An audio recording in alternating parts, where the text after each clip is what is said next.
السلام علیکم ورحمۃ اللہ وبرکاتہ۔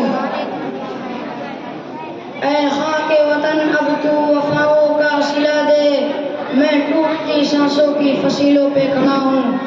نحمدہ ونصلی علی رسولہ الکریم، اما بعد۔ محترم اساتذہ کرام اور محفل میں شریک قابل قدر حاضرین، میں آپ حضرات کا شکر گزار ہوں کہ مجھ جیسے ایک ادنا سا طالب علم کو یوم آزادی پر کچھ بولنے کا موقع دیا۔ آج ہمیں بے حد خوشی ہو رہی ہے کہ ہم اپنے اکابر اور اسلاف کی قربانیوں کے نتیجے میں ملی آزادی کا جشن ترنگا لہرا کر منا رہے ہیں۔ بزرگان محترم اور عزیز ساتھیوں، ہندوستان کی سرزمین پر مختلف بادشاہوں نے سینکڑوں برس حکومت کی، لیکن بھارت میں رہنے والوں نے ان کے خلاف علم آزادی بلند نہیں کیا۔ یہ اس بات کی دلیل ہے کہ انگریز حکمرانوں سے پہلے کسی نے بھی ملک میں رہنے والوں کے حقوق کی پامالی نہیں کی، انہیں غلام نہیں بنایا، ان پر ظلم و تشدد نہیں کیا۔ حضرات گرامی قدر،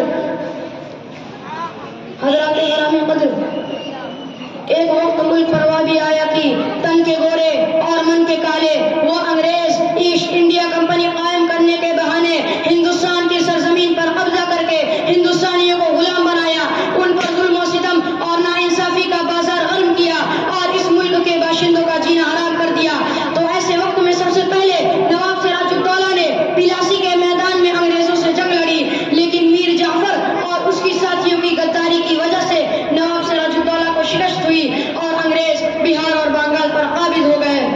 میرے عزیز ساتھیوں، میں آپ کو یہ بات بتاتا چلوں کہ حیدر علی اور ان کے صاحبزادے ٹیپو سلطان نے اس بات کو محسوس کر لیا کہ انگریز اسی طرح ایک ایک صوبہ اور ایک ایک ریاست ہضم کرتے رہیں گے اور کوئی منظم طاقت ان کے مقابلے پر نہ آئی تو پورا ملک ان کے قبضے میں چلا جائے گا۔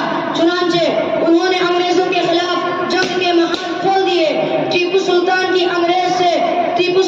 1792 میں انگریزوں سے پہلی جنگ ہوئی اور اس جنگ میں انگریزوں کو شکست ہوئی۔ 1792 میں انگریزوں کی ٹیپو سلطان سے دوسری جنگ ہوئی اور اس کے بعد تیسری جنگ ٹیپو سلطان کی 1799 میں ہوئی۔